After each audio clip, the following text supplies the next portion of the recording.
Steelers obviously don't get the job done today, losing to the Colts 27-24 out in Indianapolis. Hate to see it, but go ahead and hit that like button. Subscribe if you're new to the channel. You know, we're going to talk about it. Got to get our thoughts on it, man. As a whole, self-inflicted wounds, a lot of those, a little bit too many of them. I thought that we waited a little bit too long to get started. I would also say just the details, man. The little, minutia in terms of making a bad play worse in certain instances.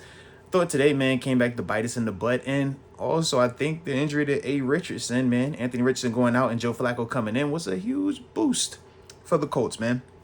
In terms of why I think that, number one, with Justin Fields, before I even get to Justin Fields, I thought as a whole, man, the Colts came out with way more physicality, way more intensity in the first half. I thought that they were the guys kind of taking the fight to us, whereas we were more reactionary, playing on our heels, and that's not what you want to see, but that was kind of how we started the Chargers game also, if you think about it. But ultimately, we were able to kind of, right the ship before it kind of got too crazy. This week, though, was a little bit different. Obviously, Anthony Richardson hits the big pass to start the game out. They're able to go down the field, score. I mean, their first three drives, they got 2 touchdowns and a field goal, 17 points, man. For us, we know that does not happen, man. Our defense typically plays a lot better than that and does a better job of getting off the field. I thought the next thing was us trying to run the ball.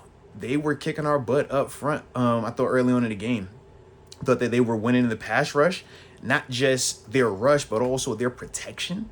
I mean, you think about it, Anthony Richardson wasn't really getting hit when he was in at quarterback. Obviously, he got hurt running the football, but that was more of a concerning thing to me. I'm like, bro, these tackles are good, but they're not like that. I would like to have seen more pressure, man, more of a hostile environment than, what it was, especially early on.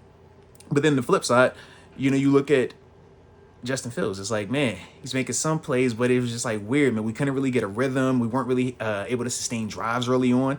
And that was a big reason why the Colts were able to have the success that they had. Then you talk about Anthony Richardson going out and why I think that benefited the Colts more so in the game was we were prepared to play zone concepts, make Anthony Richardson have to sit in that pocket and beat us as a passer, right?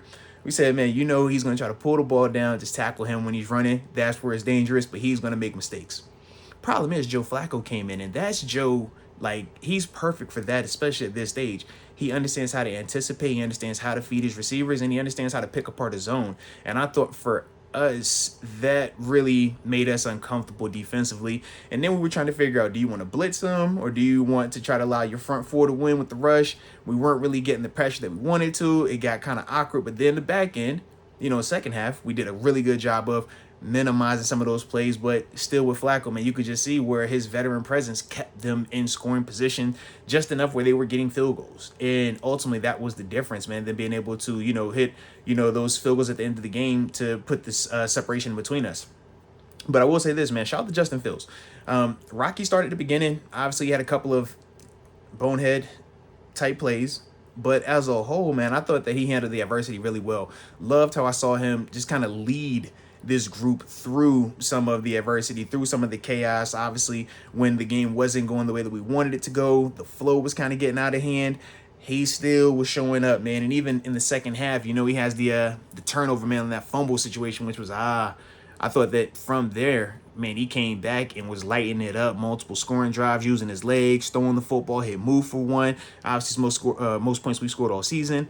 But then at the end, once again, man, the details that we're talking about, right? Najee Harris, man, you got a chance to get out of bounds on third down. You got to get out of bounds, baby. Talk about Fields, man. Once again, another game in a row where some type of miscommunication with the snap. Early in the game it happened. Then it turns around at the most critical part of the game. We can't have that, man. We got to get on the same page. But it was that type of stuff to me where is why I say, just missed opportunities, but more so, just the little details in the game, man. It's little details. GP early on in the game, right? Nice catch in the red zone. We get a fumble, turn the ball over. It's like, God, dog, man. It's little things, man. And unfortunately, at this level, all it takes is a bunch of little things to happen, and now we got a big issue. So, that's how you go out to Indy and get beat, man. So 27-24 is the final score. But you guys let me know your thoughts, though, man. I will say this, man. I thought GP, outside of the fumble, thought he played a heck of a game, man. Obviously went over the 100-yard mark, man. Was big time in terms of providing some splash and being that true safety net to Fields. But as a whole, man, we got to be better, man. But I like what I saw from GP throughout the game. I like what I saw from Move for the majority. I like what I saw from Cordell Patterson before he went down. And I like what I saw from Fields in spurts, right? Defensively, shout out to Deshaun Elliott, though. Holy smokes. Dude's for real, man. Dude's for real. And, of course, Killer Cam, continuing to do Killer Cam type things. And Boz, it doesn't matter if it's 50 plus or not. He's cash money. So, like I said, let me know your thoughts, though, man. You know, how you feel about the game and what you want to see going forward as well. But, you know, I appreciate you for tuning in. Don't forget to hit that like button and subscribe. And until next time, baby, peace.